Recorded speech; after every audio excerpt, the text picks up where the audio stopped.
ជំរាបសួរបងប្អូនទាំងអស់គ្នាថ្ងៃនេះគឺខ្ញុំមកប្រាប់ពីវិធីប្រឡាក់ថៃកេះឲ្យមានរសជាតិឈ្ងុយឆ្ងាញ់ណាបងប្អូនអញ្ចឹងតោះមកមើលពីវិធីប្រឡាក់ថៃកេះទាំងអស់គ្នាចាហើយទាំងនេះគឺជាត្រីកេះទលេបងប្អូនឃើញថាវាអត់សូវធំប្រហែលទេគឺរាងតូចដែរអញ្ចឹងណាហើយសម្រាប់ការប្រឡាក់ថៃកេះ3គីឡូនេះដែរគឺខ្ញុំដាក់ប៊ីចេង1ខាំហើយស្ករស2ខាំហើយក៏ដូចជាអំបិល1ខាំអញ្ចឹងណាបើបងប្អូនចង់ស្រាលរសជាតិស្រាលជាងហ្នឹងគឺបងប្អូនបន្ថយទៅតាមនឹងអញ្ចឹងទៅសម្រាប់រសជាតិដែលខ្ញុំដាក់នេះគឺវារាងដិតអញ្ចឹងណាបងប្អូនតែលក្ខខណ្ឌដែលដិតហ្នឹងគឺវាមិនជាដិតខ្លាំងទេគឺ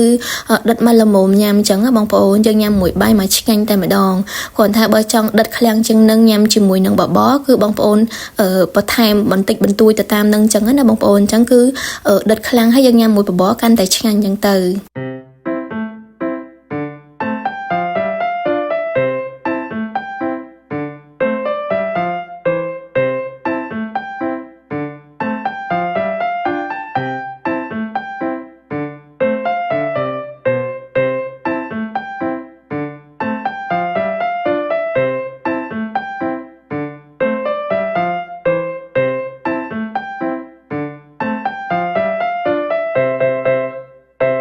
បន្ទាប់ពីដាក់គ្រឿងរួចហើយគឺយើងត្រូវធ្វើការច្បល់បែបហ្នឹងណាបងប្អូនយើងច្បល់ឲ្យគ្រឿងទាំង3មុខហ្នឹងគឺវាចូលជាតិគ្នាបានល្អវាសព្វបានល្អអញ្ចឹងដើម្បីពេលយើងយកមកប្រឡាក់ត្រីវាមានរសជាតិកាន់តែឆ្ងាញ់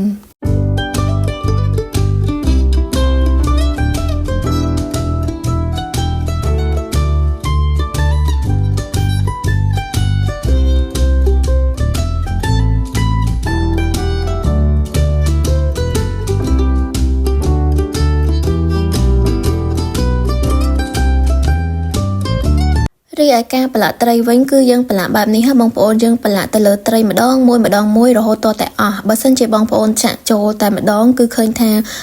វាអាចអត់ស្លាប់រសជាតិអញ្ចឹងណាបងប្អូនអញ្ចឹងខ្ញុំធ្វើការប្រឡាក់បែបនេះគឺម្ដងមួយរហូតតតែត្រីដែលមាននៅក្នុងនឹងអស់រលីងតែម្ដងវិធីប្រឡាក់មួយទៀតដើម្បីឲ្យសាច់ត្រីមានរសជាតិកាន់តែឆ្ងាញ់គឺបងប្អូនត្រូវប្រឡាក់ជាមួយនឹងអំបិលដំបូងគេសិនណាបងប្អូនយើងប្រឡាក់ទុករយៈពេល20នាទីអីចឹងទៅប៉ុន្តែដោយសារនាងខ្ញុំក៏អត់សូវមានពេលអញ្ចឹងនាងខ្ញុំធ្វើការប្រឡាក់បែបនេះតែម្ដងអញ្ចឹងណាដោយសារអត់សូវមានពេលណាបងប្អូនឃើញថាបើបងប្អូនមានពេលគឺយើងប្រឡាក់ជាមួយអំបិលចំនួន1ខាំហ្នឹងរយៈពេល20នាទីបងប្អូនយើងផ្អាប់ទុកវា20នាទីអីចឹងទៅបន្ទាប់មកយើងធ្វើការដាក់ស្ករប៊ីចេងចុងក្រោយចឹងទៅឃើញថាវាកាន់តែធ្វើឲ្យសាច់ត្រីហ្នឹងគឺមានរសជាតិឆ្ងាញ់ចំពោះការប្រឡាក់ត្រីនេះដែរគឺនាងខ្ញុំប្រឡាក់រួចក៏យកទៅទុកនៅក្នុងទូទឹកកករយៈពេល1យប់ចឹងដើម្បីឲ្យវាកាន់តែចូលជាតិឆ្ងាញ់ចឹងណាបងប្អូនហើយបើសិនជាបងប្អូនអត់មានពេលទេបងប្អូនអាចទុកនៅពេលយើងប្រឡាក់ឲ្យបងប្អូនអាចទុករយៈពេល1ម៉ោង2ម៉ោងចោលសិនទៅចាំយើងយកទៅហាលក៏បានដែរអត់ជាបញ្ហាទេឥឡូវនេះត្រីកេះរបស់ខ្ញុំគឺហាលរួចរាល់ហើយបងប្អូនអត់យកក្រៀមពេកទេគឺយកមកសពប់ចឹងណាបងប្អូនគឺថាខ្ញុំអត់សូវចូលចិត្តញ៉ាំក្រៀមពេកទេអញ្ចឹងប៉ុណ្្នឹងគឺល្មមហើយ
ต่อไปเชียนไตรรวยหายคือนิ่งขยมเคยทานในขนมตูตะกอนในซอสไฟมาพลายจังก็สำหรับทานเทอจมูกนังชั่วสไฟจังก็บองปนเคยทานยำจมูกไทยแก่เตี้ยคือการแต่เอเมนเตนโรจีดให้บองปนมีนสไฟ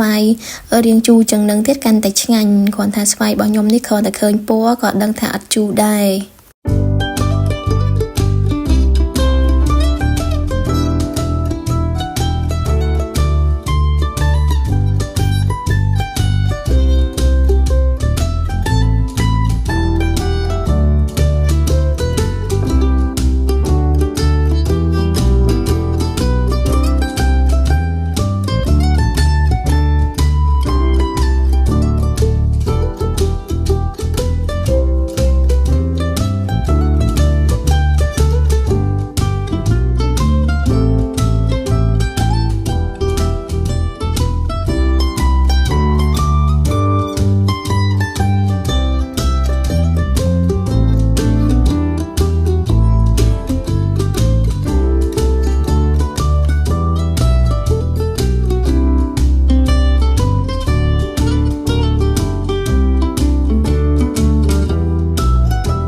เลยนี้ถ่ายแกะบอยมคือจีนรวยรวนให้บองปอนเคยทาตมนงเหมือนเต้นให้วิดีโอนี้ก็มีแต่ปนิเต้บองปอนเอาคนจรานจะโปรแกรมโฆษณาวิดีโอปีดามดาวจับเอาคนจรานบองปอนจมเรียบเรียคอมเพล็กซ์ทวายามต่างออกเนี่ยนะ